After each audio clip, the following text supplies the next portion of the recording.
نوتدونی اولین فروشگاه نوت موسیقی در ایران.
سلام دوست من، شما پیشنمایش این آموزش رو مشاهده کردید.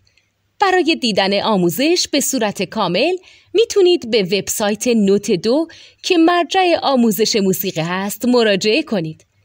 همچنین برای تهیه نوت موسیقی مرتبط با این آموزش هم میتونید به وبسایت نوتدونی که بزرگترین آرشیو نوت موسیقی در ایران هست مراجعه کنید.